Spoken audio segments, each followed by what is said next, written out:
We are spread out tonight. I'm on an island over here. Good evening. Welcome to the December 14 meeting, December 14, 2020 meeting of the Stillwater City Council. At this time, I will call the meeting to order. I'll note that we're missing a couple of councilors tonight, unfortunately, but they're doing well, and they're missing our last meeting of the year, last meeting of 2020. Hopefully our meetings next year will be much better than what we've had to deal with this year. But at this time, I will ask you to stand and join me in the Pledge of Allegiance.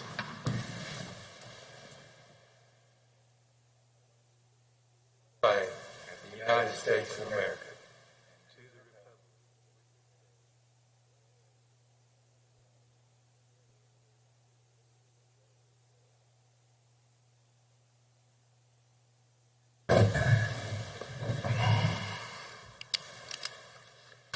All right, first up we have the consent docket. On the consent docket tonight we have meeting minutes, approval of a final plat, and acceptance of drainage easements. Councilors, questions, comments, or motions on the consent docket? Motion to approve the consent docket? Second. We have a motion and a second. Teresa, please call the roll. Yes? Vice Mayor Darlington, Yes. Councilor Wedlake. Yes. With a vote of 3-0, the consent docket is approved. Next up, we have items for public comment on items not scheduled for public hearing. I do have one person signed up on the dilapidated properties. Do we want to hold that till that item? Are we Probably should. Yeah, I'm going to go ahead for Ms. Sorrentino. We'll get to you when we get to the actual general order. Thank you. All right, that takes us to public hearings.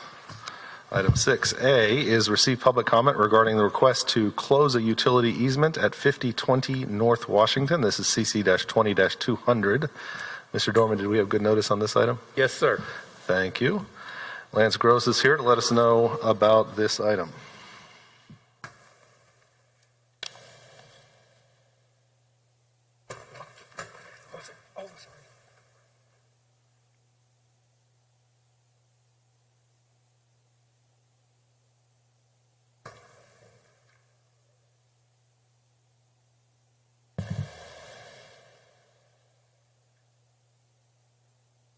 Good evening, Mayor and Councilors. I'm Lance Gross, Planning Manager for Community Development. The easement closing before you tonight is for a new Dollar General store located at 5020 North Washington. Easement closings are fairly uncommon. They generally occur in order to clean up title work, and they do not go to Planning Commission. If I can get this thing.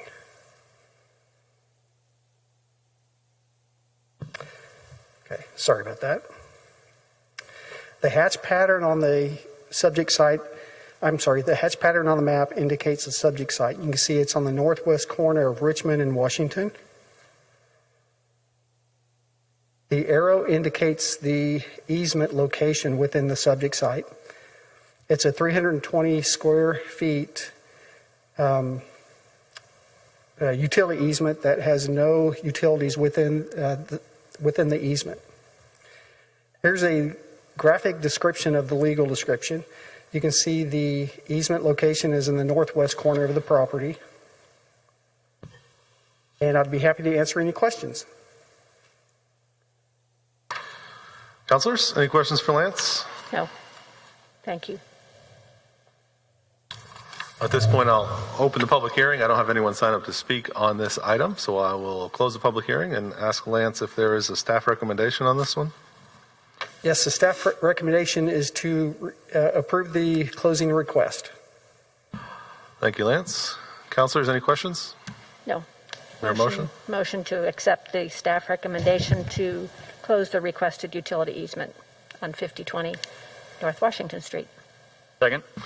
We have a motion and a second. Teresa, please call the roll. Mayor Joyce, Yes? Vice Mayor Darlington, Yes. Councilor Wedlake. Yes. With a vote of 3-0, that request is approved.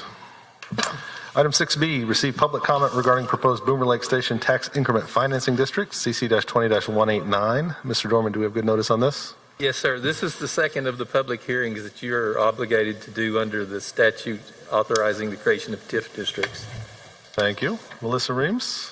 I think Mr. Dorman stole my thunder, so I don't have a whole lot to tell you. You will be doing the second reading of the ordinance as well later on in the meeting. And we are welcoming any public comment and happy to answer any questions if you have any. I will go ahead at this point and open the public hearing. I don't have anyone signed up to speak on this public hearing, so at this point I will close the public hearing and ask councilors if there's any comments or questions that you've received or anything that you would like to bring up. I have received a question, Mayor, and I just wanted to repeat what we have talked about for quite a long time, that we have a few choices on this property. One is leave it as it is, let it just stay off the tax rolls and who knows what. Do the tax increment district. Or because, you're not just going to drive down Boomer Road and say, that's a lovely place to do something. And if we had to tear it down ourselves. I mean, it's just such an unusual building that it takes a real visionary developer and to see something that can be made from that rather than having us leave it the way it is or have to tear it down for a great expense to the city. So, absolutely. Question is, why do this and take money away from street projects? This creates money for street projects. That's a good point. I've had that question too. The money that we're talking about that would go to as an incentive to developer under this TIF only exists when the property is developed and the new property taxes are generated off of a piece of property that is not generating any property taxes at all right now. So a small portion of those would then go to pay for this. This is not money that comes out of any other city budget item. Doesn't come out of general fund. It is not taken away from anything. It is money that, as we've talked about with TIFs several times over the last couple of years, this money only exists if this development happens and it creates new tax revenue for us to then take a small portion of to create the incentive. So I think it's a good point and one that I have heard a couple times, why don't we use this money somewhere else? Well, this money isn't there. Yeah. It doesn't happen. It doesn't exist. That money is not in our pocket until this development happens. And so it's a good point. Thank you. Anything further, councilors? Thank you, Melissa. Thank you. I'm not sure I closed the public hearing, but if I didn't, I'll close it now. All right. That takes us to item 7, general orders. Item 7A is receive update on the following dilapidated properties.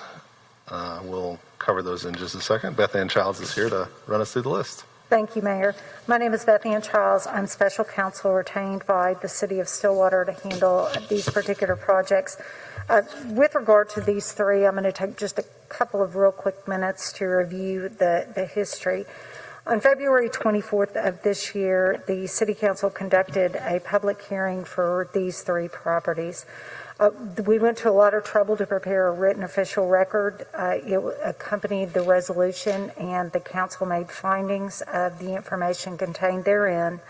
The council, at the close of the public hearing, with the exception of Mr. Coles, you all made a number of findings, not the least of which was that the structures located on these properties were dilapidated. Then the city manager was vested with authority to move forward with demolition 90 days from the effective date of the resolution, which would have been approximately May. Now, what is a little bit unusual about the three different properties, and I'll take them one at a time. The first one, owned by Mr. Ricky Cole, that was actually continued. The council gave him a certain amount of time to begin the process of remedying the structure that was present. You may recall that there had been a fire there and that he had purchased it, I believe, at a tax sale and was in the process of making some improvements to it. A letter agreement was approved on, I believe, May 15th of this year and gave him a certain period of time to make, I believe it was 6 months, to make the repairs. He did get a permit the last day that he could have done that, but it's only been approved for the inspection that took place by the city was only for a portion of the structure. It didn't address any of the mechanical or electrical. So I don't know if Mr. Cole is here, but very little progress has been made. He really didn't fulfill many of the terms of the agreement that council had given him. The next property involved, you may recall, it was an apartment complex. And I know Ms. Sorrentino, I will apologize, she tried to call me earlier today, but unfortunately I was stuck in a meeting in City Hall and wasn't able to get back with her. But the city manager had visited with her a couple of times and had passed it several times in order to give them additional time, and the structure is still standing. The last property was previously owned by the Badians. They sold the property to Avco Investments. I believe the transaction was completed in July. Mr. Luchtmeyer, who represents Avco, was present. He and I have had some initial discussions.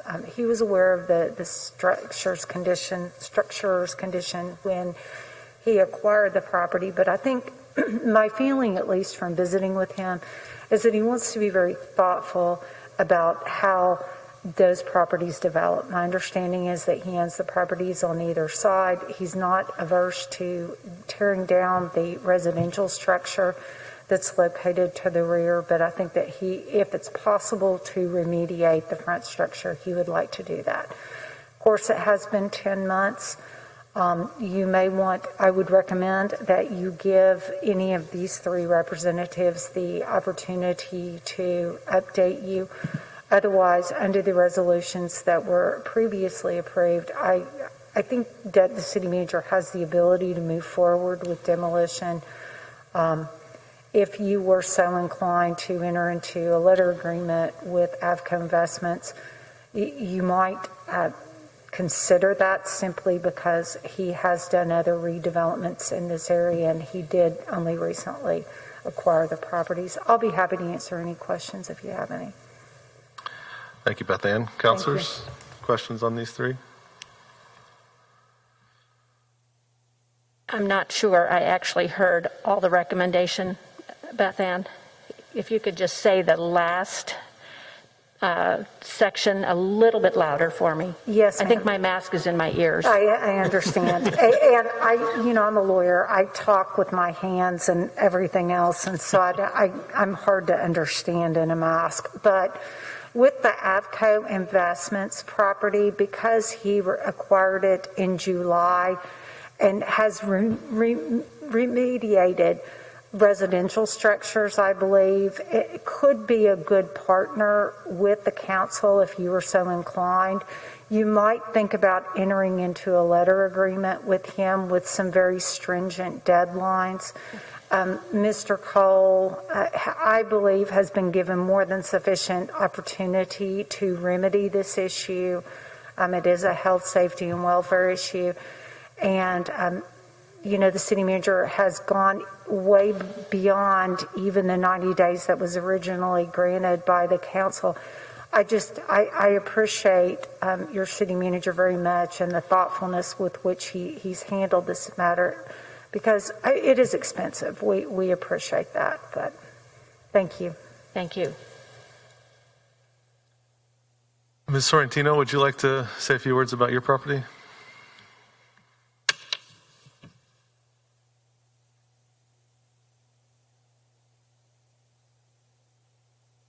Thank you. We just wanted to update you as we were brought before the council in February, right before COVID hit, that we needed to do something with the structure. And the structure, as you all know, is a concrete building, bricks and mortar and kind of thing. And so it's a very strong structure. So after we had decided we will go ahead and demolish the property, other people were interested in buying it. And so through the process of COVID and slowing things down, we were kind of on the fence to sell the property and let somebody else improve it, or tear it down and sell the land. So at this moment, we have 3 people that are interested in buying the property. And so if we could have more time, and our request would be 6 months. I know we can do it sooner than that, but as these people are communicating to us the value of the property, the way it sits, and if that's a better choice for us to sell it with the structure on it or sell it after we scrape it. We're just requesting of you all more time. Okay. If you have any questions. So you don't have it under contract at this point. You have several options. Right, we have several options. We have not agreed to anything because we thought we better come to you all first. Okay. Thank you for the update. You're welcome. Thank you. Are Mr. Cole or anyone from AVCO here? Yes, sir.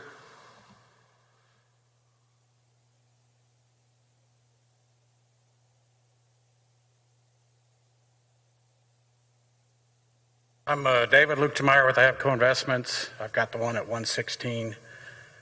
Just to give you guys a little bit of an update on that, we bought that property from Mr. Batty, and we actually bought 110 through 124 Main, the area there that's been vacant for some time. We have taken 114, put a roof on it, done the inside, put our offices in it and our renting offices out. 110, 112, cleared them, put roof on them. We're working on the inside. We understand that 116 is the eyesore, and that's the one we're here about tonight. And we're in negotiations with a couple of possible partners on that one to develop that one into something, something pretty cool. I mean, it'll be something that area needs greatly. And all I would ask from the city council is just give us some time to work with those guys. If we can't get a partner on that thing, 3 or 4 months from now, we're going to tear down the 2-story regardless. I mean, because our offices are there and we don't want it next to us either. So anyway, I just wanted to update you on that. We are working on the area for sure. So you said 3 or 4 months in a timeline there? Yeah, if we could get 4 months on it, we'll have it down. If we can't get partners on it, then AVCO is going to just spend the money and tear it down. Okay. And if we can get partners on it, then probably the whole, what is the old blue room, will come down. Great. Well, we appreciate you going in and working on those properties and looking forward to seeing some great improvements made over there. Thank you. Thanks for being here. Okay, so we have one on 4th Avenue that we've given plenty of extra time to. We've tried to work with Mr. Cole. We don't have any of the improvements haven't been made. And then the other 2 that are asking for a little bit more time to get something to happen with those properties. Is that? And one thing I will mention is this isn't technically an action item. I think that the purpose was to receive updates, and then we will get feedback from the council, and then we'll work with the city manager on a direction moving forward. Yeah, that's, I was going to say the same thing. There's not an action item on this for us tonight, but it's good to hear the updates, and it's good to hear that you all are working with these owners to get these properties moving forward one way or the other. I know this year has been a slowdown for everybody involved with any kind of a project, so it's good to hear that we're going to be pushing forward with them, and we look forward to seeing some more updates soon. Councilors, any other comments on the item? No, I just really expect a very specific end date, and no longer than 4 months. Noted. Okay, that will take us to item 7B, approve Stillwater Public Library's application to the National Endowment for the Arts, Arts Engagement in American Communities Grant. Stacy Delano from the Public Library is here. Good to see you again, Stacy. Good evening. Hi. The library is coming tonight to seek approval to apply to the the Arts Engagement in American Communities Grant through the National Endowment for the Arts.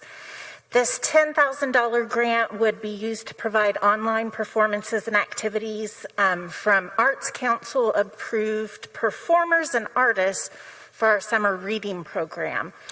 If we use this grant, not only will it allow us to have something more similar to the summer reading program that we typically have, but it also allows me to preserve our Friends of the Library money that we usually spend on summer reading in case there should be any type of emergency or issue with tax collections with the city during the pandemic, then it allows me to preserve those funds for anything necessary arising from that. The grant does require a 1-to-1 match. However, we've done the calculations and the match will entirely be met with staff and volunteer hours. It can be provided in kind, as well as some funding from the Friends of the Library for grand prizes and reading incentives. Excellent. Counselors, any questions for Stacy? No, I'm no questions, Stacy, but I'm always so impressed with the work that the library does proactively for grants, and I think you are maybe tied or a little bit ahead of the airport. It is a competition, you know. If there's anything just as information specialists that we could spread, the money's out there. We've just got to go and get it. Thank you. We appreciate you going out there and getting it. That's certainly, like Vice Mayor said, not a competition maybe between the airport and the library, but you two are probably leading the pack at this point. So thank you, Stacy. You guys don't have the FAA out there throwing money around, though. That's different. I do want to take a second, Stacy, and just thank you guys for the work that you all have done during the pandemic. I know with libraries closed for a while and back open with strict protocols, and that is such a valuable service to our community to be able to get in and use the library. I've used the online virtual library quite a bit over the last several months to find some distracting fiction to read during this time. So it helps. It does, and you all have really gone above and beyond, and continuing, with grant opportunities like this, to continue to find ways to provide the services that you all have provided. Remotely, virtually, in person, everything you've done over the course of the last few months. And we really, really appreciate you and your staff at Stillwater Public Library for the work that you've done. Thank you for the support. So is there a motion on this grant application? We're recommending a motion to approve the library's application to the National Endowment for the Arts Engagement in American Communities Grant.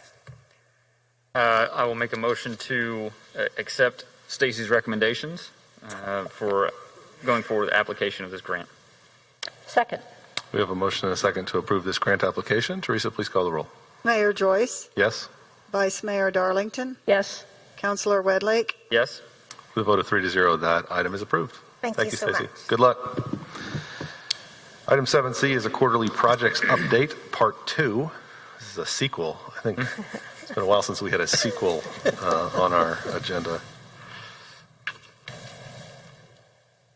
Mr. McClenny.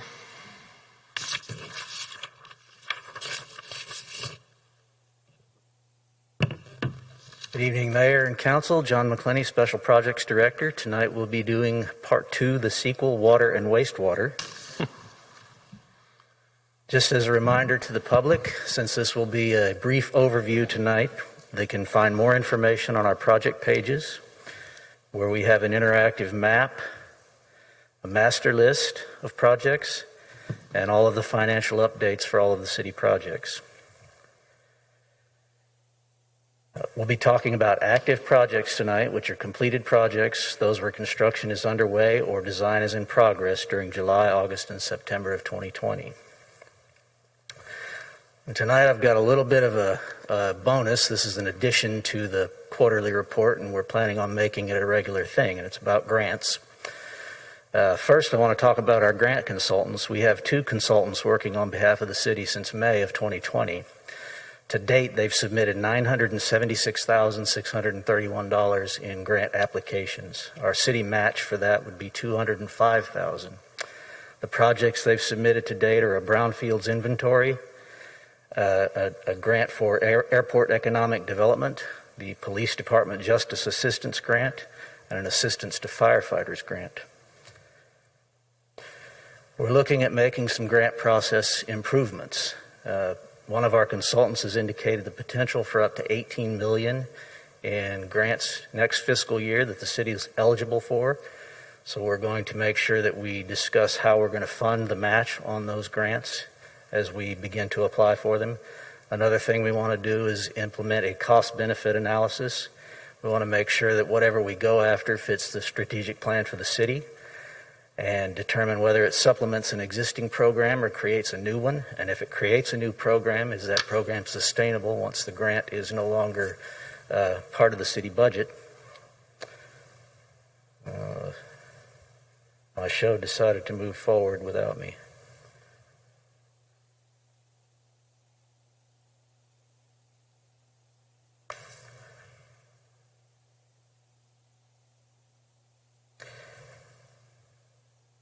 Hang on a second.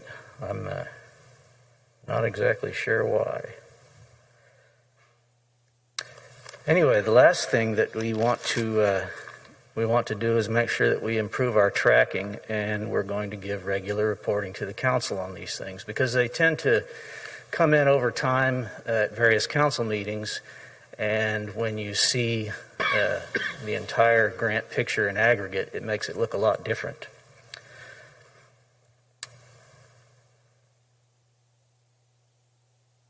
Just to give some examples, we've had $5.3 million in emergency management grants since 2018. Just this year, as you're aware, we had $3.8 million in CARES funding.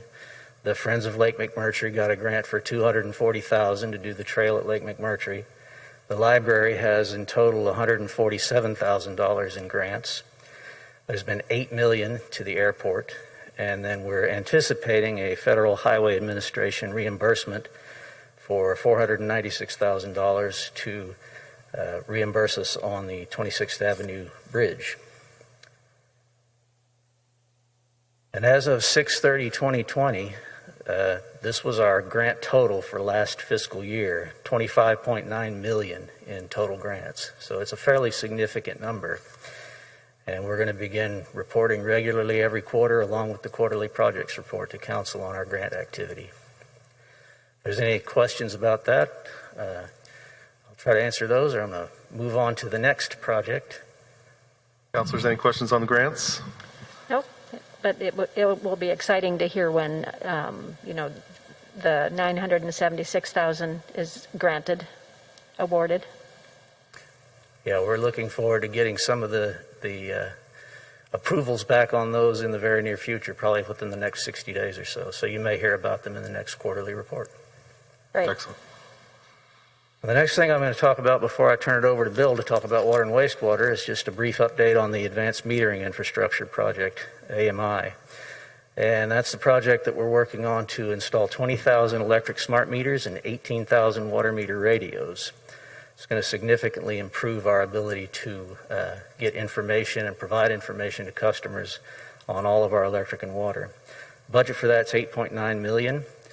The pilot project is completely installed. We're testing the pilot project over the next 90 days. We want to run it through 3 billing cycles to make sure that everything's communicating correctly with our billing software and all of the city systems. We are working on planning for the full system construction, hope to get that bid out in the very near future, and you'll be hearing about that early next year. And then the entire project should be done by February of 2022. This is the basics of the AMI system. On the upper right, you see that there is a smart meter electric, and then the water meter radio is on the lower right. The equipment on the left is the DCU, which is a data collection unit. That communicates with the water meters, radios, and the electric meters, and then transmits everything to our system so that it can go into the various software that does what it needs to and gets it into our billing system. If there are any questions on that, I'll try to answer those. And I will turn it over to Bill Millis to talk about water and wastewater. Thank you, John.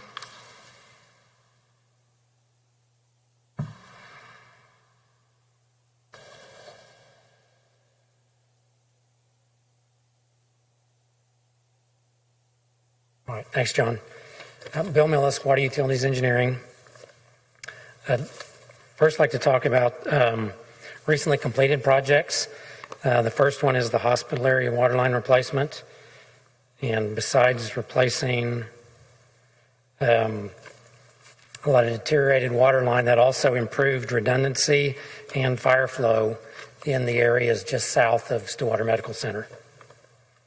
Here in this shot, this is high-density polyethylene, or HDPE pipe. A couple of has advantages in certain situations. One thing, let's see, this machine there, what it does is actually fuses the pipe. So instead of joints, you have the plastic fused together, so it's stronger than a joint. So that's one of the main advantages, is that there's many fewer joints and that the pipe is somewhat flexible. Another completed project is the McElroy Road and Boomer intersection waterline replacement. We did that as a combination effort with city engineering. And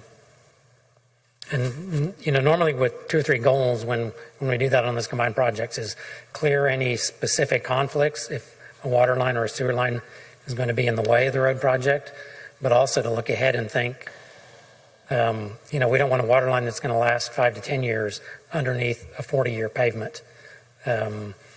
Or looking at the water side, if we're going to need, even if it's in an okay condition, but we're going to need to upsize it or something like that. So try to, both groups look ahead and work together and try to coordinate these things as much as possible. Moving on to projects in construction. First one is the 32nd Avenue Booster Pump Station and Water Line. So the pump station is at 32nd and Western, or actually a little east of that. And this is essentially the last Water 2040 project, which I'll explain a bit more about that in a moment. But the water line is complete, and the pump station is undergoing startup testing this week, and we expect it to be in service within a few weeks. Another small part of that project is to demolish some obsolete facilities that were made obsolete by earlier Water 2040 projects. So that includes, there at the bottom left of your screen, that with the 3 stars are along Range Road, and those are 3 pump stations. And then that one kind of off by itself farther down and left is the Nottingham Water Tower at the back of the Nottingham neighborhood. And here it is. Got a short little video here, and if you can see at the bottom of the tower, there's kind of a dark spot. And if you've seen a tree cut down, it's very similar to that. They, took a torch and cut out a segment of the tower. It's still standing under its own power, but now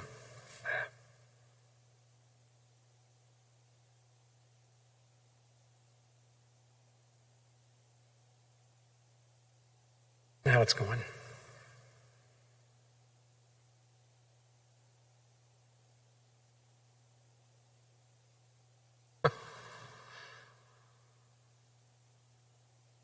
Oh, something very satisfying about that. Yeah, definitely.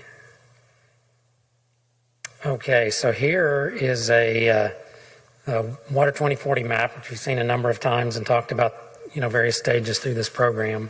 So I'll kind of summarize. I mentioned the current project being essentially the last one. So we have constructed, I'll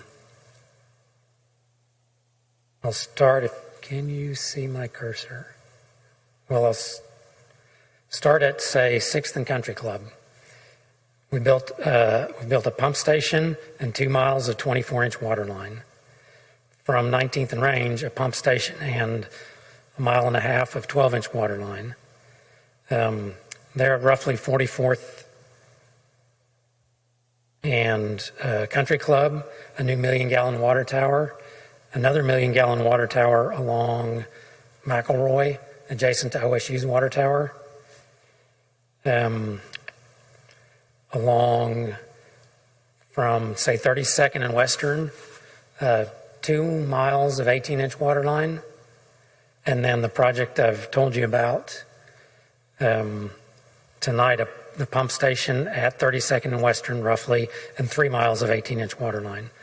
So that's all the the portions that we've constructed of Water 2040. Now, certain portions, for example, the 2 miles of water line you can see down along 44th and up Sanger, that's been deferred. We knew at the time that the need for it was not imminent. And we've determined, checked again this year, and that need, we're not close to the triggers. So we've deferred that. And we've deferred the 7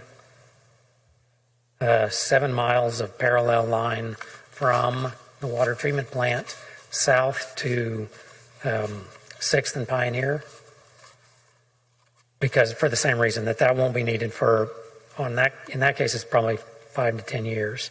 So those projects have been deferred, and we'll roll them into our regular CIP capital program and, construct them when the need arises.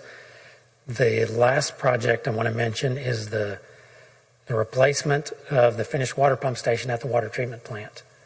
And that project was already under design, but that's put on hold pending the overall evaluation of the water treatment plant and the raw water collection conveyance system. Then we'll talk about that a bit later too.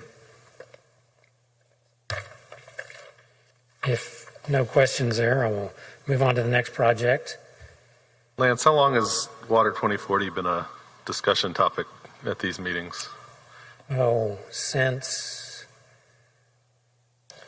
probably 2012. Yeah. Well before my time. Yeah, there was a study done that was kind of the genesis of Water 2040.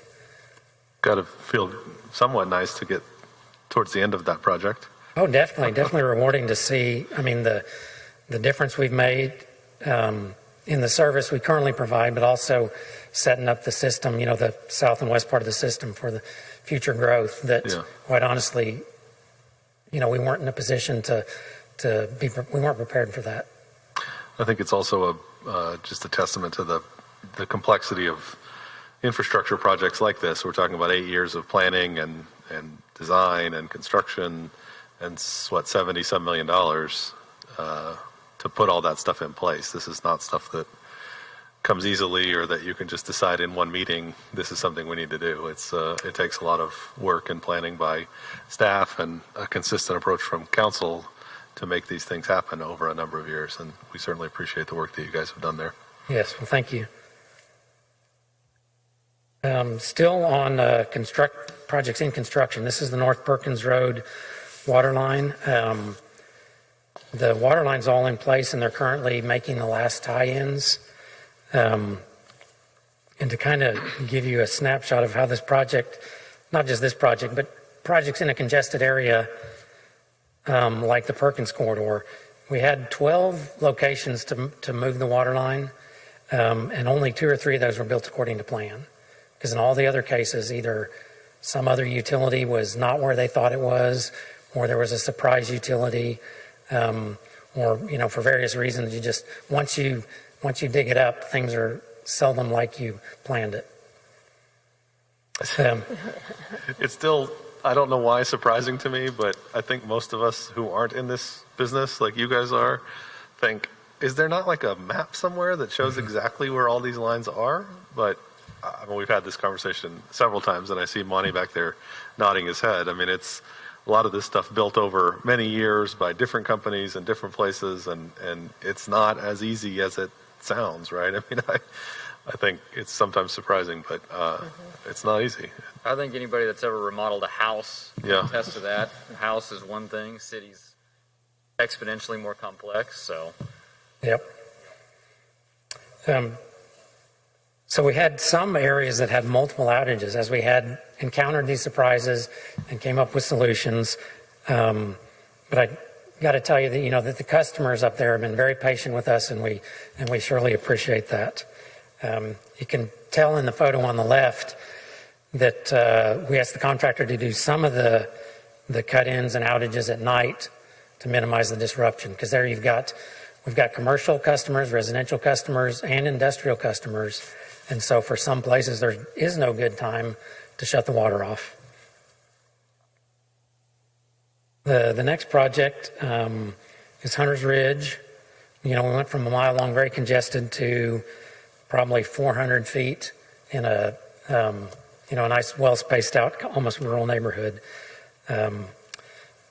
This project is under construction now.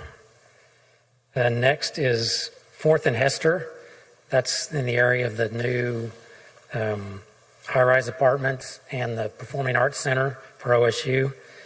The water line has been constructed, and they're starting on the sewer line now. Here in these photos, you can see there, the one on the right, that's unfortunately, the condition of some of our ductile iron pipe around the system. Cast iron pipe. Ductile iron is typically in better condition than that, and we work, as fast as we're able to get that cast iron out of the system. How old are those cast iron pipes? Oh, mostly say from from the 60s on back. I don't know how far back, at least back to the 40s. Cast iron's been around for hundreds of years, so there's some older than that, and we probably have some that's 80, 90 years old. Should put it in a museum somewhere. Yeah. I think Sherrar Center wants a big... Underneath Stillwater. But I would say you're doing a great job on sending us pictures that really tell a story. Thank you. This project is at the wastewater treatment plant. The biggest part of it is the digester replacement. And it includes some other projects too, or some other work on the aeration basin, on the scum pumps. Here you may remember, this is what the existing digester looks like. We have 3 digesters. This is one of them. And here is the new digester lid constructed off to the side. Right now they're coating it, and when they're ready, we'll tear off the old lid and set this new one in place. And if anyone's wondering what a digester is, I'm going to tell you. At the wastewater treatment plant, part of what they do is separate the solids from the liquids. So then all the solids end up going through these digesters in series, and you employed certain bacteria, bugs, to digest and decrease the volume of solids. And the bugs like it hot, so in the digesters we use gas to heat them, but they're very caustic, and that's why it's a tough environment, so we got a lot of deterioration there. I'll stay there a minute, because I thought I'd add some of these projects. We've had COVID-related delays in April and May. Most of the companies kept working, but especially on projects like at the treatment plants where there's more specialized equipment. There might be 1 or 2 sources in the country. They may have shut down because of either their workforce or because they're sourcing equipment from overseas, or different various reasons. So some of these projects have taken delays due to COVID-related issues, and it's probably more in some of the specialty work. Some of our water line contractors have had that as well, water and sewer line, but I did want to just mention that a little bit. The next project is the West Park Lift Station. We talked about that last week. The offer's still open for anybody who wants to gear up and go down in the lift station. Good. In moving into projects in design, the first one I'll mention is we're currently designing 2 chloramine dosing stations. Here is a generic photo of what one might look like. And what we'll put these 2 stations at pump stations, kind of at the extents of our water distribution system. And what they can do is automatically monitor chlorine and ammonia levels, and then add as necessary to get those levels not only high enough, but in the right balance between the 2. And what that does is it better maintains the disinfectant residual at the far ends of our system. The next project is again, another one that we talked about last week, 7th Avenue water and sewer replacement. on 7th from Maine to Lewis. College Gardens, in that area, this is under design. We are replacing, in the yellow area on your screen we're replacing water and sewer for that entire neighborhood. But just because of usually the water and sewer projects are separate, but in this case, each side ranked this area very high, and there's a good deal of efficiency to be gained by doing them both at the same time and minimizing of the inconvenience to the neighborhood. The purple and green areas delineate a few selected water lines that also need replacing, but really shouldn't wait for their whole neighborhood. Here's a couple of condition shots. In this case, they're in that College Gardens. Some of the photos you'll see next may not be, right in the project area, but just examples. McElroy and Lewis and Redbud. Say north of McElroy near the Elks Lodge. I think it's Elks Lodge. And this is a project due to the capacity of a main trunk line. So we're trying to avoid overflows, like you can see there in the picture. And the project area is also marked there. Next one is the South Sanitary Sewer Interceptor. And that an interceptor is just, a large diameter sewer collector. And this one happens to run from the wastewater plant, or it runs to the wastewater plant along the south side of town and collects wastewater from most of southern and southwest Stillwater. And there's, you can see the interior of the pipe here, but the pipe is not supposed to be ribbed. So that shows you the deterioration that's going on. It's not supposed to be ribbed? Well, the photo kind of looks like it's ribbed, but it's not. It was smooth concrete when it went in. Oh, wow. And so we've got a lot of that pipe that's in a... I assume that was like corrugated steel. Yeah. And what they've labeled obstruction, the gasket material, as the concrete deteriorates, the gaskets sometimes come out part way, and then they catch things up, which just can create quite an impediment to flow. Mm-hmm. This one is what we call the West College sewer line replacement, and it also includes about 85 manhole rehab or replacement throughout the city. Here's just a couple of shots of a previous manhole replacement project, as well as some sewer line condition of some of the things that we're trying to address.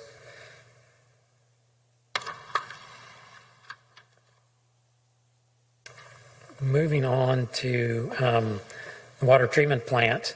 I alluded to it earlier, but so we have a couple of ongoing projects out there. One in construction, and that's the emergency generator. Got a photo here.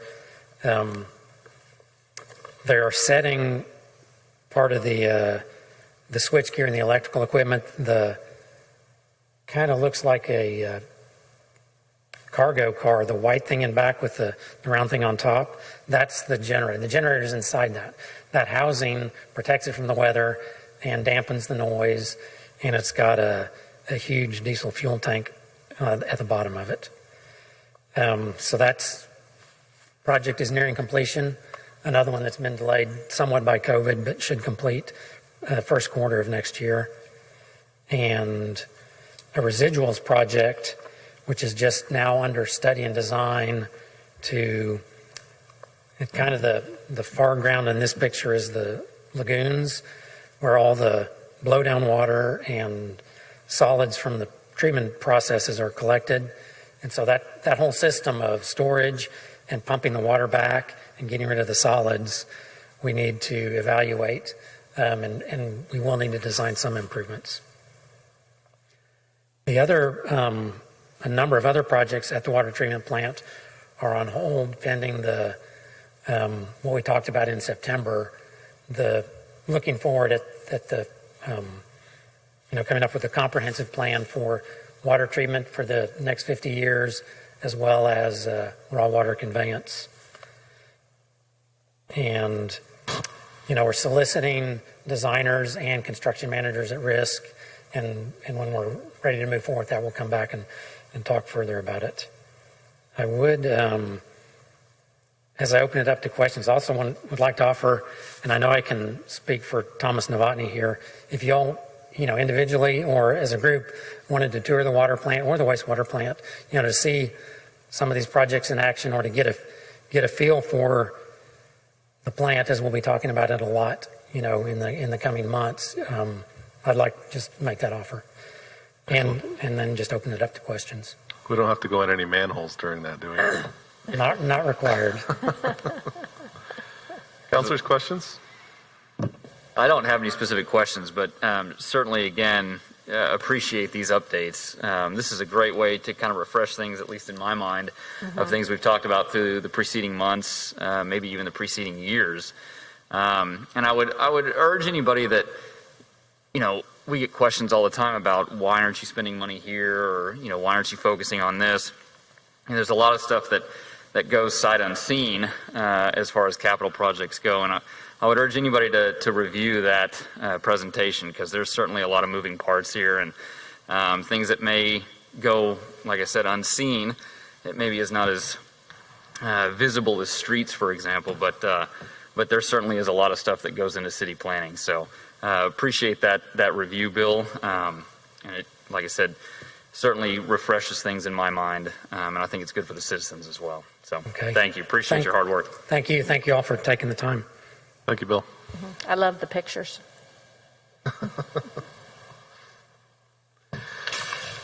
All right. If there's anything more important than water, or more interesting, riveting than water and wastewater, it has to be the CAFR.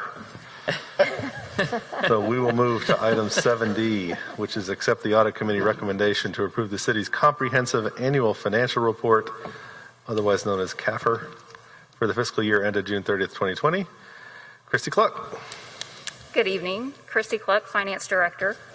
And I don't have captivating pictures on the screen, but if you'll open up the CAFR, you will see equally equivalent captivating pictures. So on the agenda this evening is a recommendation from the city's audit committee to approve the 2020 Comprehensive Annual Financial Report. The Comprehensive Annual Financial Report, as you said, also known as the CAFR, reports the financial results of city operations for the fiscal year. As the name indicates, the report is comprehensive, so it's inclusive of all funds of the city. It also includes the Stillwater Medical Center as a component unit, because it is the council's responsibility to appoint the board for the hospital. But throughout the CAFR, you will see that the medical center is presented separate from the primary city government.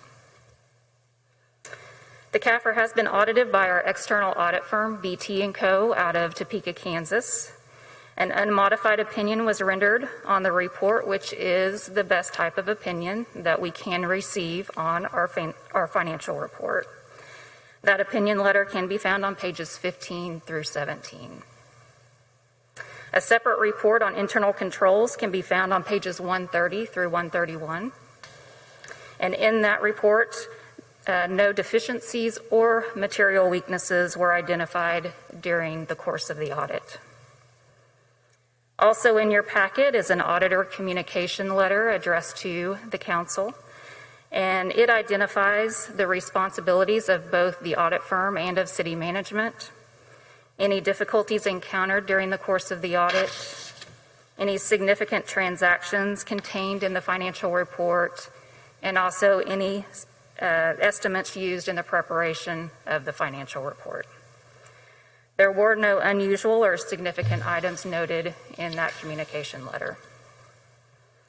The city's audit committee met on December 7th to review the CAFR and to also hear a presentation from the audit firm on the outcome of the audit. So before I open it up to questions and provide the recommendation, I just wanted to very quickly take a look forward, because the completion of the CAFR really is the final phase of closing out the FY20 budget cycle. And so staff is about to embark on budget prep for FY22, believe it or not. And so we do anticipate coming back to the council with a presentation probably early February with a early look at FY22 budget projections or revenue projections. So are there any questions before I provide the recommendation? Counselors? Well, there are pictures in the report, but there is a ton of information. And again, it's just amazing what you think that the city does until you start looking into this type of record. It's really quite amazing. Good work. Thank you. I think I asked this most years, but this is the format of the CAFR is mandated at some level by state law, correct? Yeah, well, by the Government Accounting Standards Board. So in terms of what we have to report and how we have to report it, there's some parameters that we have to follow, but then there's also this other stuff that we put in or that you all have put in to help try to explain these things, right? This is not just it's not just a spreadsheet of numbers. There's a lot of text and narrative in here to explain what all these numbers mean. Right. And it's, I think you mentioned 130 some pages long, which is a lot of information. It is all really helpful stuff. It really is. I mean, any question that someone in our community might have about the city's finances can be answered within these 130 pages at some level, at least in terms of where it is. Now, why and the policies and stuff behind it, that's maybe a different question. But it is an incredible amount of information that you and your team put together to make sure our community has a clear and accurate picture of the finances of our city. And I think that's fantastic. And one of the reasons you all keep winning I can't remember what the award is, but it's the Certificate of Achievement for Excellence in Financial Reporting. Absolutely. Yes. Certificate of Achievement for Excellence in Financial Reporting. And this is, I think, a very clear example of excellence in financial reporting, and we very much appreciate the work that goes into it. I wonder, we should have a poll out there at some point of people who have read it. Well, maybe next time you print it, like on page 102, put a little line that says, if you are reading this now, call immediately and we'll send you $10.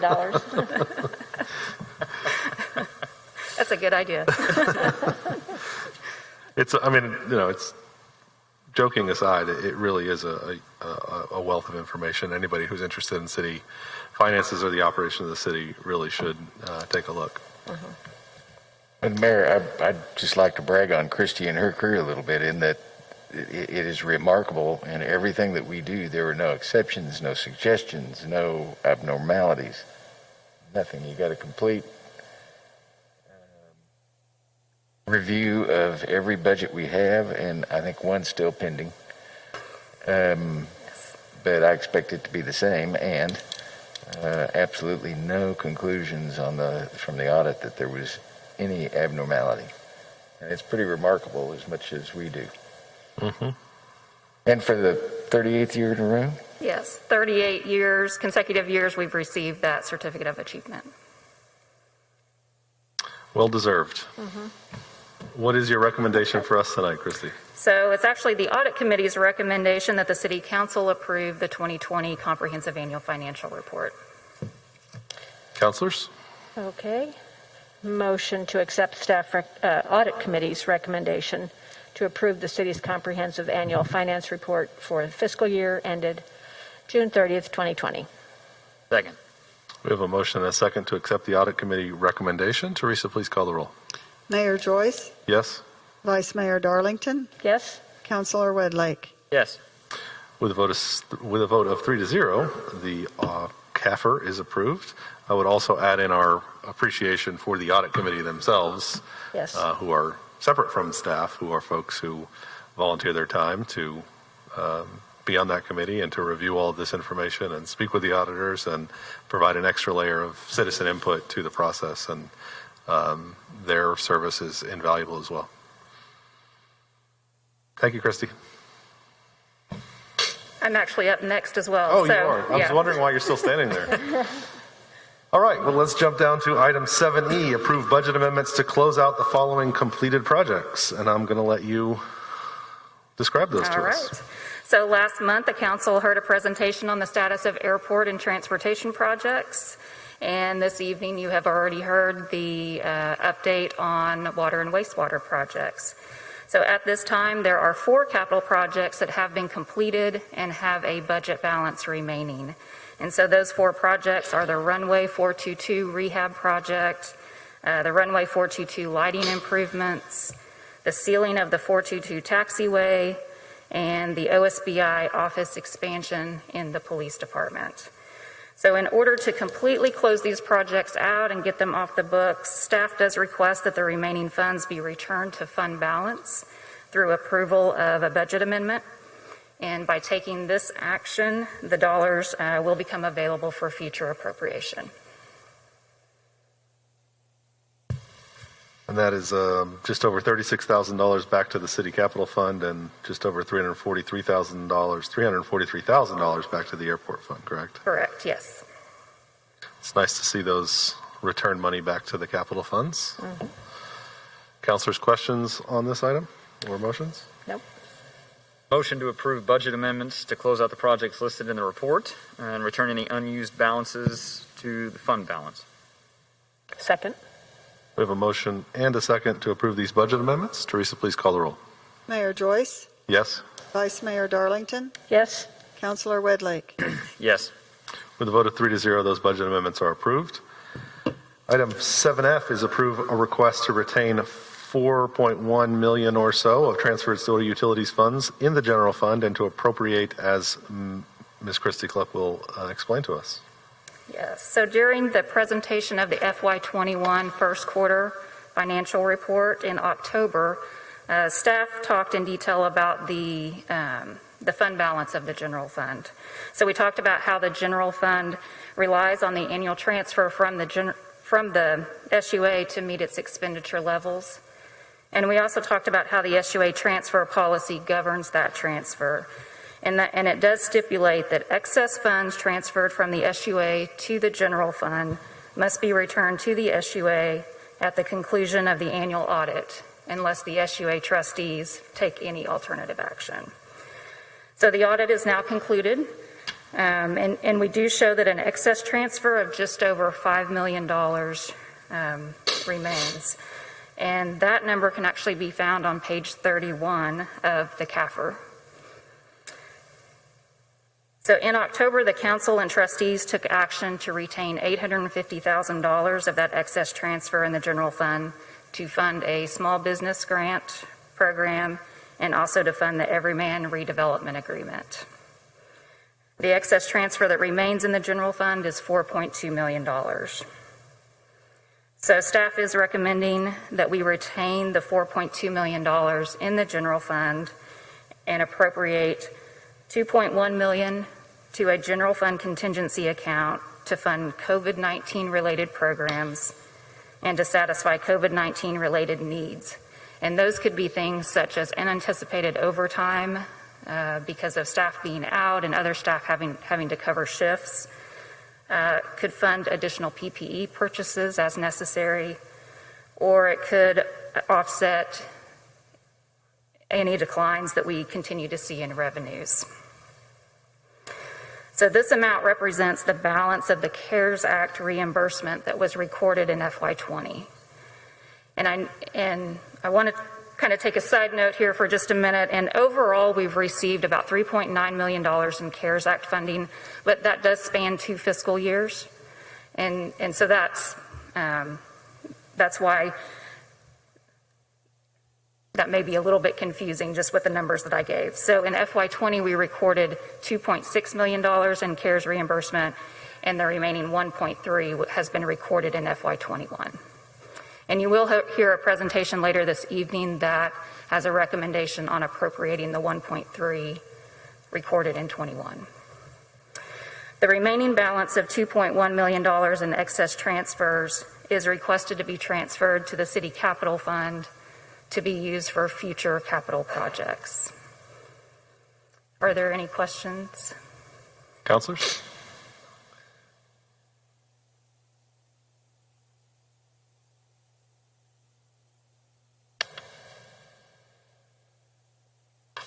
Pretty clear.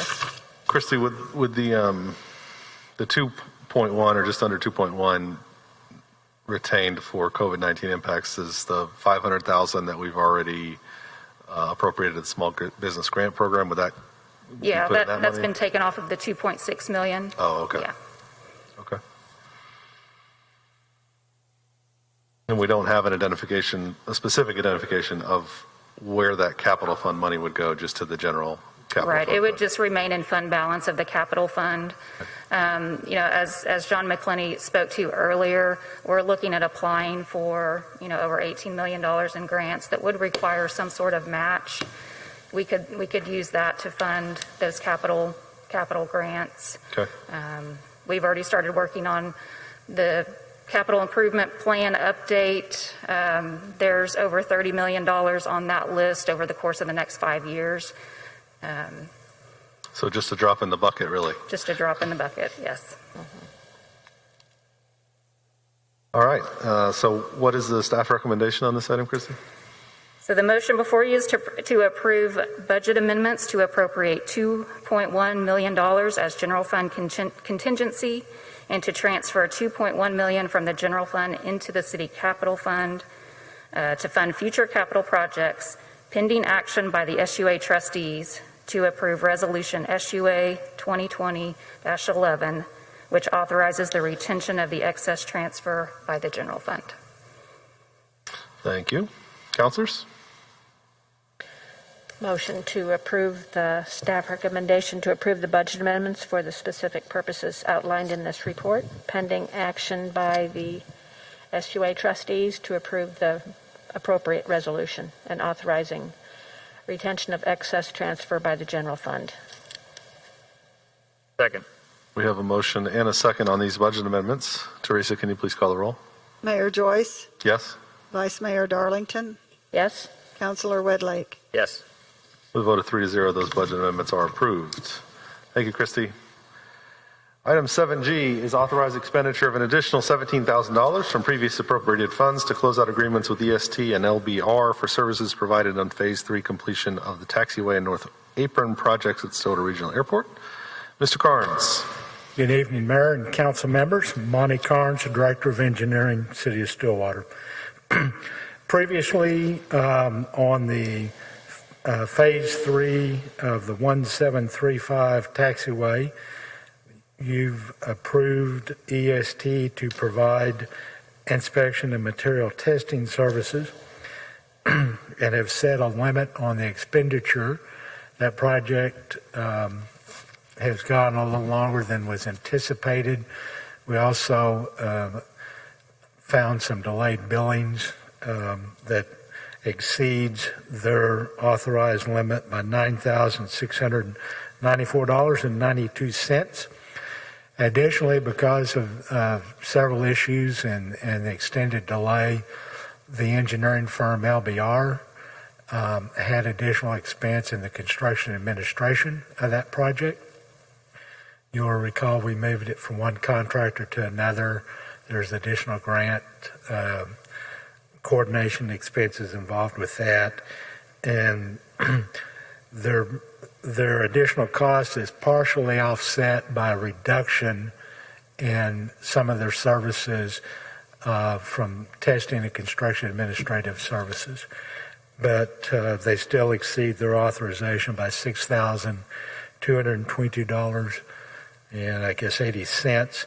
We're asking $17,000 is a nice round number to cover these additional expenses. We've been assured that all billings have been accounted for and sent to us, and that these are the end of the expenses to these vendors. And we should be close to closing that project out, and there are a great many people that will be glad to see it closed, including me. Happy to answer any questions. I missed the last part of that, Monty. Said there were several people that will be glad to see this project closed out, including myself. It's the project that has just kept on giving. So it's all completed, and this will get everybody paid and everything done. Yes. Councilors, any questions? As far as I know. Well, at some point we'll know, right? Correct. Councilors, any questions for Monty? No, thank you. Our recommendation is to approve the additional expenditures. I failed to mention that there are sufficient funds remaining in the project budget to cover them. We just need your authorization to spend them, and that's what we're requesting. All right. Councilors, if there are further questions or motion on this item? A motion to accept staff recommendation to authorize expenditure of an additional $17,000 from previously appropriated funds to close out the agreements with EST and LBR for services provided for Phase 3 completion of the 1735 taxiway and North Apron projects at Stillwater Regional Airport. Second. We have a motion and a second for this additional authorization. Teresa, please call the roll. Mayor Joyce, Yes? Vice Mayor Darlington, Yes. Councilor Wedlake. Yes? The vote of 3-0, that item is approved. Thank you, Monty. Item 7H, approve appropriating $150,000 of CARES Act grant reimbursements. Sorry, second page. For financial assistance to Stillwater residents. Here for her first presentation to the council, at least in this capacity, is Becky Taylor. That's right. Thank you. Good evening, Mayor and Council. My name is Becky Taylor, and I'm the Chief Civic Innovation Officer. As a result of your deep care and concern for Stillwater residents, the Council expressed interest in a program that would meet the immediate needs many of our neighbors are experiencing using the funds received through the Federal CARES Act. I met with Councilor Zanotti and Vice Mayor Darlington last week to discuss the parameters of this program. I believe the Stillwater Resident COVID Impact Assistance Program is an innovative program that utilizes community partnerships in a way that will provide immediate economic relief in the lives of Stillwater residents. Due to the COVID-19 public health emergency, a large number of residents have sustained and continue to sustain devastating economic losses, causing them to be in need of immediate assistance. In an effort to make a positive impact in the lives of Stillwater residents, this program suggests the Stillwater City Council appropriate $150,000 to provide financial assistance to Stillwater residents experiencing financial hardship as a direct result of COVID-19. In order to be eligible for this program, applicants must be a resident of Stillwater within city limits. Applicants must also be able to demonstrate direct economic loss or financial impact due to COVID-19. Financial assistance may be provided for utility bills, rent, and/or mortgage payments for a primary residence in Stillwater. The eligible expenses must be incurred during March 15, 2020 through the program end date on January 25, 2021. Stillwater residents are only eligible to receive funds once in the duration of the program, and the maximum grant amount per household is $1,500. Applications can open as early as this week and close Monday, January 25th, or until program funds have been exhausted. The program administrator will create an online application that will be shared widely throughout Stillwater. Once the application is completed and submitted, the program administrator will review necessary documentation and either approve or deny the application after a thorough review of eligibility. The City of Stillwater will contract with Community Resourcing, Inc., doing business as Our Daily Bread Food and Resource Center, to administer this assistance program. Our Daily Bread has seen a 20% increase in new guests served since mid-March and routinely serves 1,300 households made up of over 3,000 individuals each month. Due to the large number of residents already served by Our Daily Bread and Our Daily Bread's existing network of partnerships with local nonprofits and churches, it was concluded that they would be well equipped to serve as the program administrator and implement this program. Our Daily Bread will make payments directly to the vendor, whether that is a utility company, landlord, or mortgage lender, on behalf of the grant recipient. Additionally, Our Daily Bread will keep a record of the administrative costs incurred from the administration of this program and will be reimbursed at the conclusion of the program, which will be detailed in the contract. As the program administrator, Our Daily Bread will keep program records and provide weekly program reports to the city manager and also make a comprehensive report to council following the completion of the program. I would be more than happy to answer any questions you have at this time. Thank you, Becky. Counselors? I'm really excited to hear you say the whole thing all at one time. I think this is my informal name for this is Sleep at Night Grant. Anyone who's ever had to worry about where the next mortgage payment was coming or utilities, it interferes with sleep. So I hope that people will really avail themselves of this. There is no income level. So this is for any person who's been caught in a bind. And that's what this money is for. That's why it was sent to the state or city. State and then city. So how will the need be documented? With the online application, it requests documentation of a financial hardship due to COVID-19, and that's pretty broad. It could be pay stubs or showing that you did lose your job. Could be a variety of things that could show medical expenses due to COVID-19 that were unexpected. And then based on that documentation, there would be evidence of the bill that you are requesting to get paid. Does Our Daily Bread currently have systems in place that will allow them to make those determinations? I assume they already kind of make those determinations at different places now.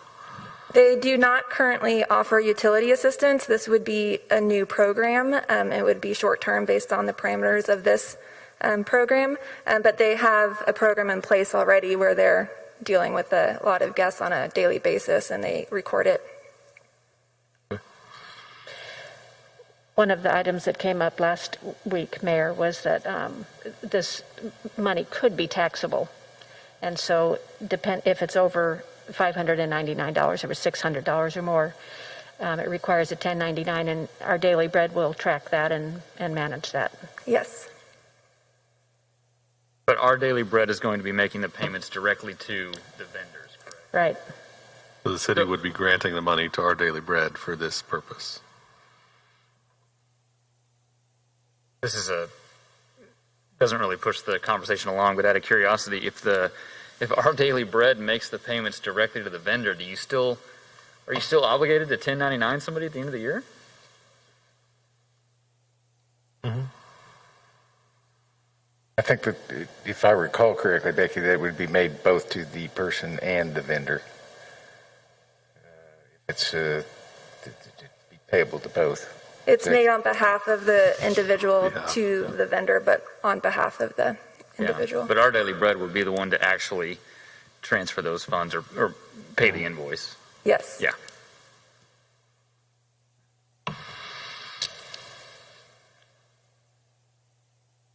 Any further questions, counselors?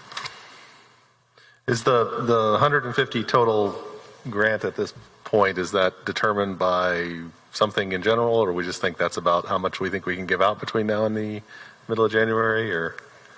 Pretty much. I mean, we just an estimate of what we thought the need might be, and with a short timeline, with the end being January 25th, we wanted it to be a reasonable amount. Okay.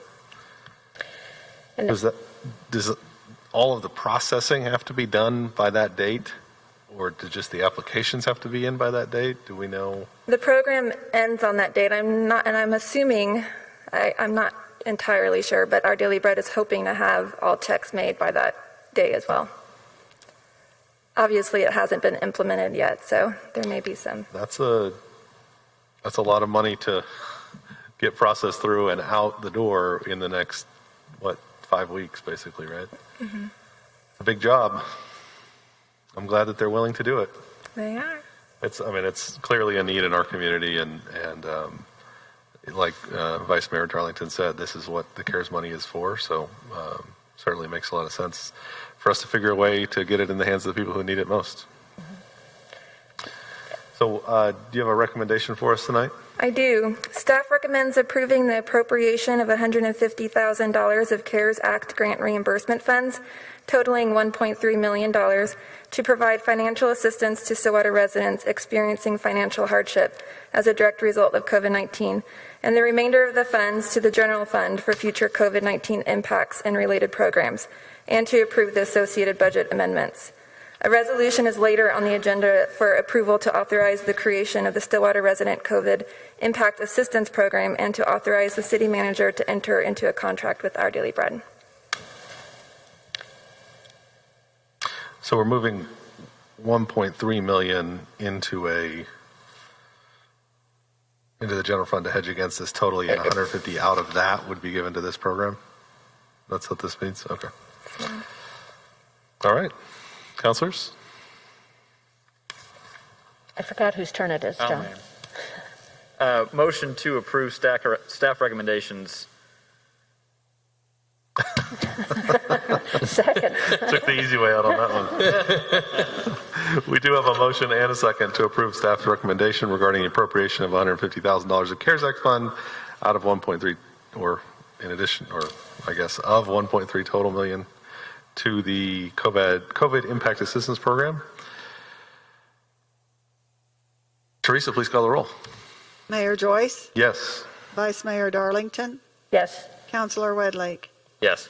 With a vote of 3-0, that appropriation is approved. Thank you, Becky, for your work, and Vice Mayor Darlington and Councilor Zanotti for working on that this week as well to get that program set up.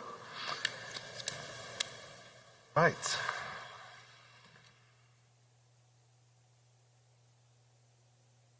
Where am I? 8I. 7I. Approve reinstatement of the utility cutoff moratorium. Mr. McNichol. Well, as a companion piece to Becky's presentation, there was a request that we bring this forward to this meeting. I have a ton of information here if you want to hear it. When we had the utility disconnect moratorium previously during the pandemic, there were 74 people that entered into a payment plan. That's about 1% of our 20,000 utility customers. So 35 of them defaulted on the terms of those plans, and roughly $12,000 went, $13,000 went to collections out of that whole thing. So our recommendation, if you want to reinstitute this plan, is that we do it just like we did the last time, and that you can set an end date. The current emergency order is, I'm hunting for a word here. It ends on February the 28th, I believe, and you could set that as a date to end this program with the possibility of renewing it at the next emergency order. What would be the status of the folks who took part in being able to extend their payment terms previously, but hadn't kept up with their end of the? I mean, I guess there are some folks out there that are still working on those. Those folks that would have gone to collections. Okay. So we don't have anybody that's still out there on a payment plan from the first time we did this, or do you know? You know what? I'm not certain. I don't think so. I don't know if Dana's here or not. 2 or 3 left finishing out their plans. Okay. And okay. Councilors, questions? No questions. So this would go, we would be talking about a moratorium that goes through the end of the current emergency declaration period, which is the end of February. Not one that matches up with the CARES Act funding that we just talked about. Well, so the resolution that's in front of you, which is what you will ultimately vote on, does not have a specific date. It just says until reinstated by the city council. Oh, okay. So I don't know if you want to tie it with your emergency resolution dates, because that's... Sure. Yeah. No, that makes more sense to kind of leave it. We can address need it to actually bring a resolution back and Yeah. and say we're ready to reinstitute this. Okay. Counselors? Motion. Well, do we need a action right now, or are we doing No, this sir. as a resolution? You can wait until you do resolutions. It's resolution 8B. I got you. Okay. All right. Thank you for the information, Norman. We'll move to 7J, accept donation of a DUI driver simulator from Barry Patton Farmers Insurance. Approved budget amendment reflecting receipt of donated funds of $11,256.34 from Janssen Toyota, and approve the use of donated funds to purchase an outfitted cargo trailer for housing of the DUI driver simulator. Chief Watts, how are you this evening? I'm good, Mayor. How are you, sir? Good. Good afternoon. Jeff Watts, Chief of Police for the City of Stillwater. You pretty much summed it up for me. Barry Patton, Farmers Insurance, and Janssen's Toyota have offered to purchase a DUI simulator for the Stillwater Police Department. The simulator can be used as a teaching aid on how the effects of alcohol, marijuana, LSD, and sleep deprivation and other intoxicants impair driving. The simulator would be contained in a climate-controlled box trailer, so it can be used throughout the year. The cost for the complete simulator is $9,539, and Janssen's and Farmers want to go ahead and purchase that and donate it to us for use. In addition to the simulator, they want to donate $11,256.34 to the City of Stillwater so that the police department can use that to buy the trailer, outfit the trailer, and set the DUI simulator up. So the total cost for the trailer and the DUI simulator is $20,795.34. So in addition to the trailer, Kicker is offering to outfit the trailer with a sound system, and local artist and Stillwater Police Officer Trevor Meredith has offered to paint the trailer at no cost to the city. So the whole entire DUI simulator, trailer, setup and everything comes to us at no cost, and the maintenance cost and upkeep on the trailer could be absorbed in our current budget, so there would be no additional cost to the city for the trailer and the simulator. Any questions? Sounds like generous donations from community members and businesses. Really appreciate that. Yes, and I think we'll see that the simulator gets a lot of use, whether it's at events or with students. It has a lot of different uses, and as we learn more and more about it, then we can use it in other settings to help educate the public as well. But this is I'm picturing like kind of one of those video game consoles where it simulates what it's like for you to try to drive under the influence of. Yeah, from what I understand, it is much like that. It's like a big driver's seat with steering wheel and the screens in front of you, and then you have different goggles that you wear that create different effects based on what type of intoxicant they want you to experience or sleep deprivation. So it'll have a lot of uses there in that for teaching new drivers and also even educating adults on what the effects of intoxicants feels like to a driver. I have a 15-and-a-half-year-old that need to get in there as soon as we can. It's good lessons. Yeah. Chief, I'm glad you threw marijuana in there as well. I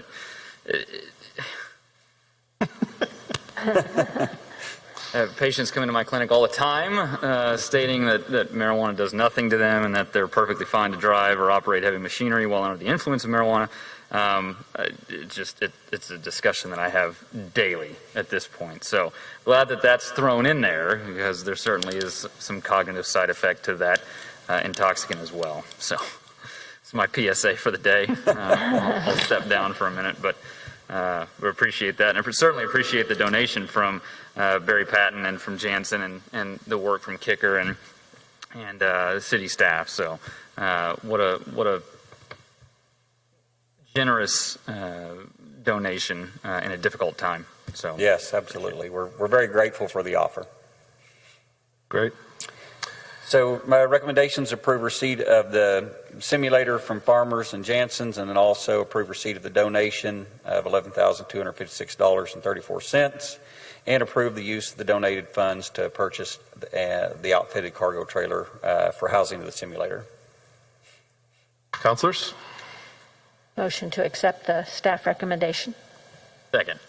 We have a motion and a second to accept this recommendation and approve the budget amendments. Teresa, please call the roll. Mayor Joyce, Yes? Vice Mayor Darlington, Yes? Councilor Wedlake. Yes. With a vote of 3-0, those donations are approved. Thank you, Chief. Thank you, sir. Appreciate you being here. Thank you. Item 7K is approved purchase of property address is 1414 Southwestern Road. Mr. Rob Hill. Looks like we're going to buy Rob a house tonight. We're actually going to buy property. Good evening, Mayor and Councilors. Rob Hill, Emergency Management. I'm here before you this evening to take the last action in one of our FEMA grants, and that will be to purchase a property located at 1414 Southwestern Road that's owned by David and Liz Higgins. In August of this year, Council authorized Emergency Management to apply for a 75-25 grant. The total expenses on that grant were $114,631. If the city spends that entire amount, the city will reclaim $85,973 back and will expend $28,657 of its own money. This is a severe repetitive loss property due to flooding. In 2019, this house suffered significant damage, so much so that David and Liz Higgins, they had the house demolished and hauled off. So what we're purchasing is going to be the property. Negotiations between the city and the property owners concluded with the final offer of $100,000 plus closing costs that we estimate will be close to $6,000. City Attorney's Office has reviewed this and approved the purchase, and Emergency Management is asking tonight for approval from Council to proceed with the purchase of the property at 1414 Southwestern Road of its history of severe repetitive loss not to exceed $109,000. Thank you, Rob. How big is this property? Right at 2 acres. Right, 2 acres? Mm-hmm. Is this something that we'll do something with? Will we put flood control? So immediately we will turn it into green space, which means we'll mow it, we'll trim up the trees, we'll clean up the property. During the environmental study, it was learned that there were people that were living on the property in tents towards the back of the property. We'll have to deal with that with code enforcement. And then what we'll do is we'll come together, staff will come together and try to determine the best course of action for the property. There's going to be limitations due to the fact that it does flood into what we can do with the property, but right now it's just turn it into green space. So we'll just maintenance it, maintain it, take care of it, and then we'll look at other options in the future. But right now what this does is this removes the property out of that removes the severe repetitive loss property out of the floodplain, and will also help with our CRS rating, our community rating system, and will help with insurance for that. And just for the record, there's only 2 severe repetitive loss properties, and this is one of 2. The other one was on Westbrook Drive. Councilors, any questions? I'm glad you mentioned how this affects the city's insurance rating. Yes, ma'am. It's not just because it floods a lot, it really affects all of us. That's right. That's right. There'd be a savings across the board to every citizen. All right. That has, I'm sorry, let me quantify that. That has flood insurance. So you have a recommendation for us? I do. Staff recommends to approve the purchase of the property addressed at 1414 Southwestern Road and payment of seller's closing cost in an amount not to exceed $109,000. We ask that you authorize the city manager to sign the purchase agreement and related documents and approve associated budget amendments. Councilors? So well done. I will make a motion to accept staff recommendations. Second. We have a motion and a second to accept staff recommendation on this item. Teresa, please call the roll. Mayor Joyce, Yes. Vice Mayor Darlington, Yes. Councilor Wedlake. Yes. With a vote of 3-0, that item is approved. Thank you very much. Thank you, Rob. That takes us to item 8, resolutions on the agenda. First up, we have an resolution CC-2020-27, a resolution authorizing the creation of a grant program to assist Stillwater residents experiencing financial hardship due to COVID-19. We just had this discussion a little bit earlier tonight. Councilors, questions about the resolution or motions? Motion to adopt resolution number CC 2020-27. Second. We have a motion and a second to adopt this resolution. Teresa, please call the roll. Mayor Joyce, Yes. Vice Mayor Darlington, Yes. Councilor Wedlake. Yes. With a vote of 3-0, resolution 2020-27 is adopted.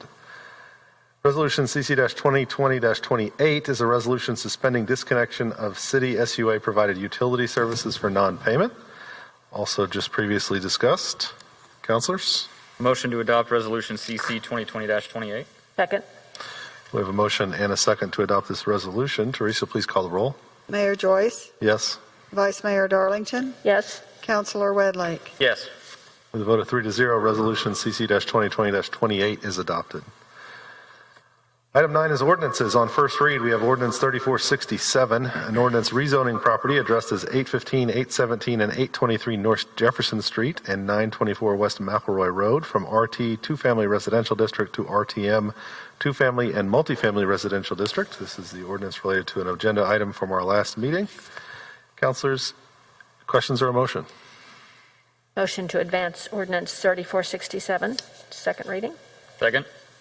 We have a motion and a second to advance ordinance 3467 to second reading. Teresa, please call the roll.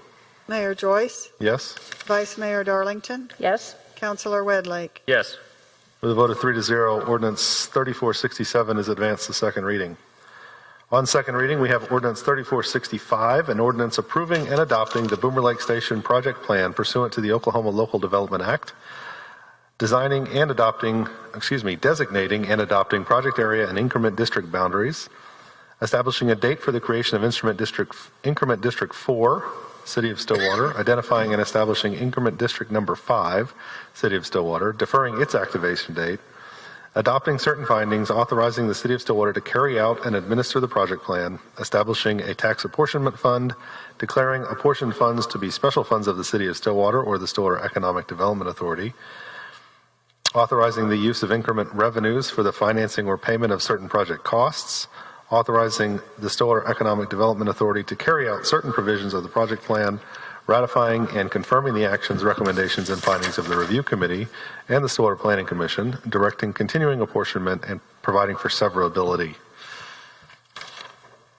Councilors, this is second reading of the TIF ordinance for Boomer Lake Station. Questions or motion? Motion to adopt ordinance 3465. Second. We have a motion and a second to adopt ordinance 3465. Teresa, please call the roll. Mayor Joyce, Yes. Vice Mayor Darlington, Yes. Councilor Wedlake. Yes. With a vote of 3-0, ordinance 3465 is now adopted. Originally, there was some discussion of an emergency clause on that. One, it's not particularly needed, and two, we don't have enough people here tonight to vote in an emergency clause, correct, Mr. Dorman? That's correct, sir. You would need 4 members present to adopt that. Hopefully the governor and the legislature will get us back to online meetings so that we can not have problems like that, but we will forego the emergency clause on that ordinance. And move to ordinance 3466 on second reading, an ordinance amending the Stillwater City Code by amending Chapter 14, Civil Emergencies, Article 2, Emergency Management, Division 3, State of Emergency, to amend by deleting in its entirety Section 14-66, Offenses Generally, and Section 14-67, Same, Destroying or Damaging Property, Injuring another person, and declaring an emergency, although we're not doing that tonight either, are we? Is there a motion on ordinance 3466? Motion to adopt ordinance 3466. Second. We have a motion and a second to adopt the ordinance. Teresa, please call the roll. Mayor Joyce, Yes. Vice Mayor Darlington, Yes. Councilor Wedlake. Yes. With a vote of 3-0, ordinance 3466 is adopted. All right, that takes us to reports from officers and boards. Mr. Dorman. Nothing to report tonight, sir. Mr. McNichol. A couple of items. Thank you, Mayor. City Hall will be closed for Christmas Friday, December 25th, and New Year's Day, Friday, January 1. However, many city services remain available online. Information is available at the city's website, stillwater.org. Trash and recycling are collected as usual on holidays, but not yard waste. Make sure to set your carts out by 6 a.m. because collection routes can vary. The Convenience Collection Center is closed for city observed holidays. And I want to update you that we have moved 1,177 tons of debris from the ice storm, or 2,354,000 pounds. Did you say 1,100 tons? 1,177 tons, 2,354,000 pounds. We estimate that we're 25% through. That's unbelievable.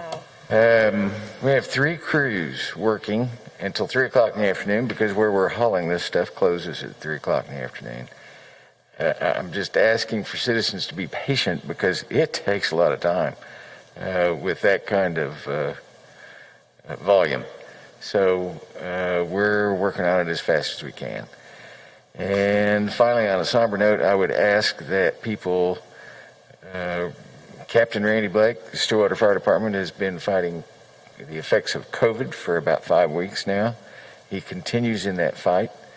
And I would ask for thoughts and prayers for both Captain Blake and for his family. It's been a very, very tough road and continues to be, and we hope that he rallies and gets out of that hospital.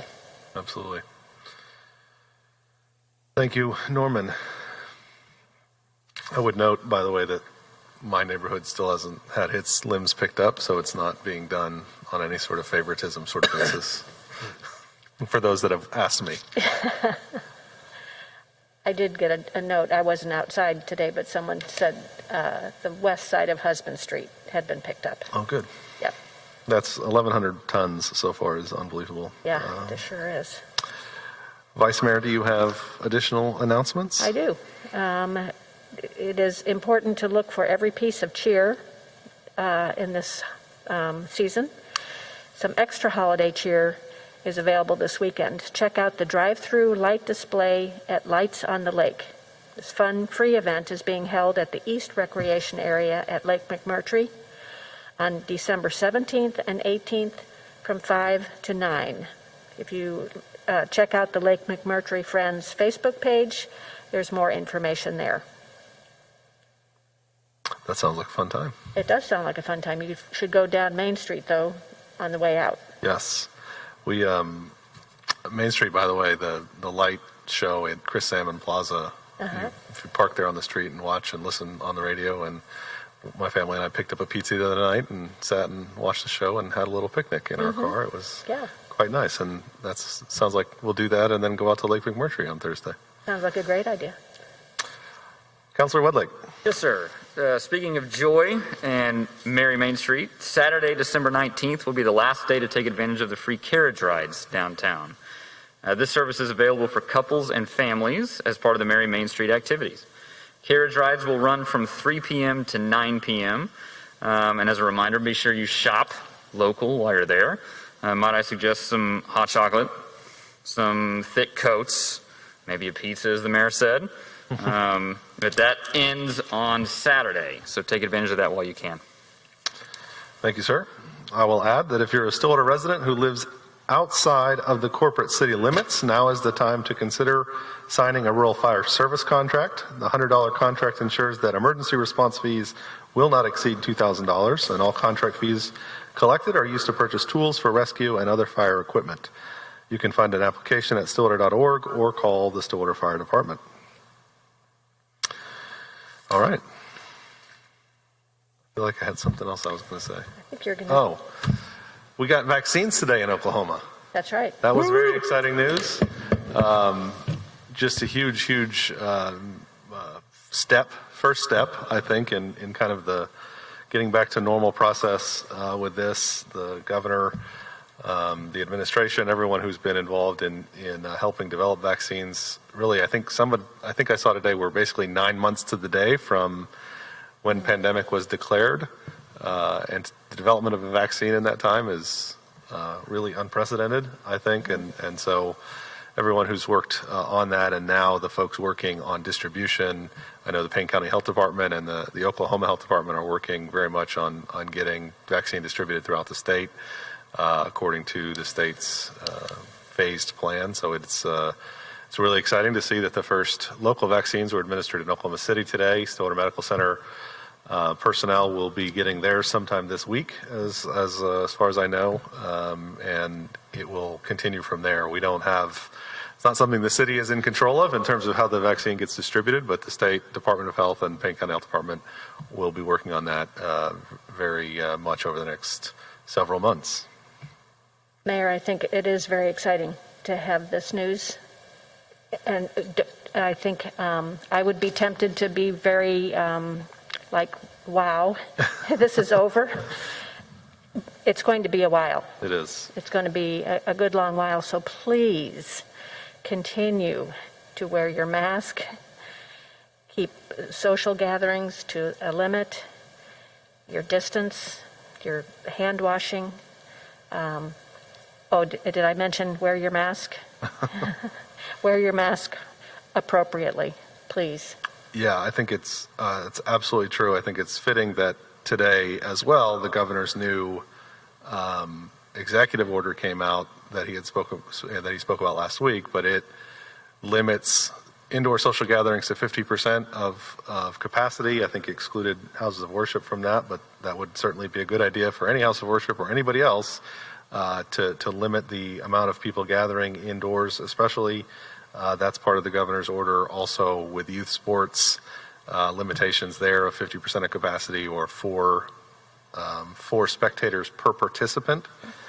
So that is going to affect from a state level today. I think that came out today. I don't know if you've seen it yet, but so there are still precautions that we're taking. Certainly in Stillwater, all of our precautions are still in place from masks and everything else.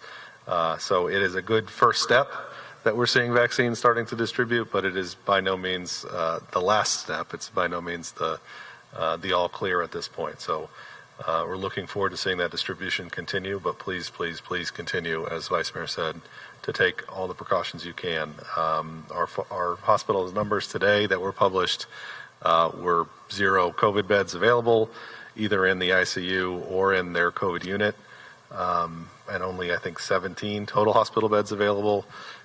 They've been operating at or above capacity for months, a couple of months at least, in terms of their numbers. So it is still very important that we work to slow the spread of COVID in our community. Yeah, I guess I'll take this opportunity as well. I'd be remiss to not mention this, but with the vaccinations, certainly the questions arise with vaccines, and I would urge anybody that has specific questions to talk to your physician. I am a physician. I certainly wouldn't give medical advice sitting up here in this seat, but I can say that there are very few instances at this point that a vaccination is not appropriate, and it certainly does improve the public health. There are no tracking chips in these vaccinations, as far as we know. They are very, very safe technology. They do use a new technology that is pretty fascinating, and it is quite a miracle of modern medicine that we were able to push these things out in like you said, 9 months, Mayor. So I would highly urge everybody to get a vaccination. If you have specific questions or specific health issues, discuss that with your physician for sure. But vaccinations is going to be the way that we move on to the next phase of this and start to return to some semblance of normalcy over the ensuing months and even through the next year. So I would not feel good about myself if I didn't take this opportunity to say that.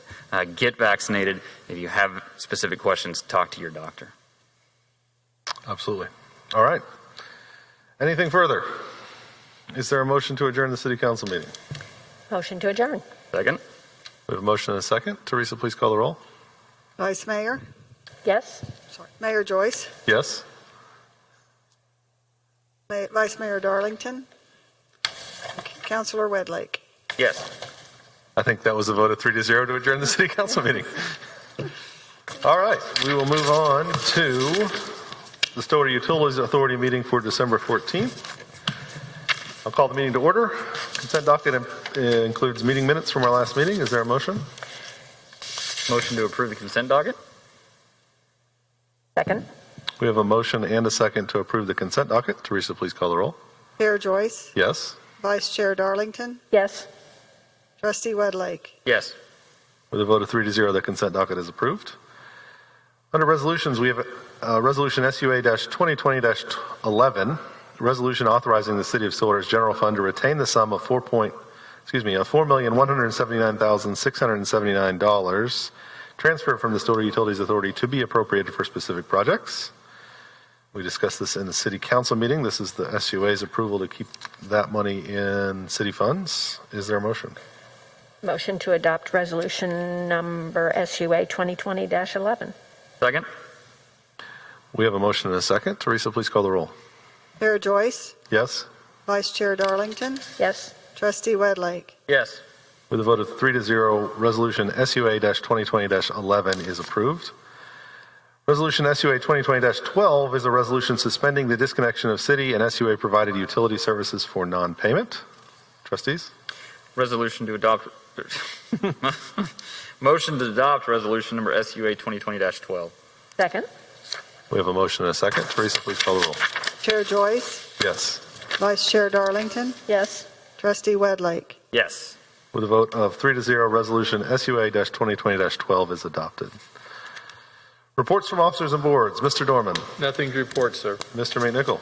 Just a reminder that this is the last both council and SUA and CETA meeting for the year. We will convene here again on January 4th. January 4th. Is that correct? January I 11th. think 11th. Oh, the 11th. I'm January sorry. 11th. Okay. I was going to say, I thought it was the 11th too, but I didn't want to contradict you. Oh, you're Let fine. somebody else do that. That's a longer That's a time heck of off a for you. break between Yeah. now and January 11th. I wish I was And going it'll be a someplace. new year. Thank God. It's been a pleasure working with you all for 2020.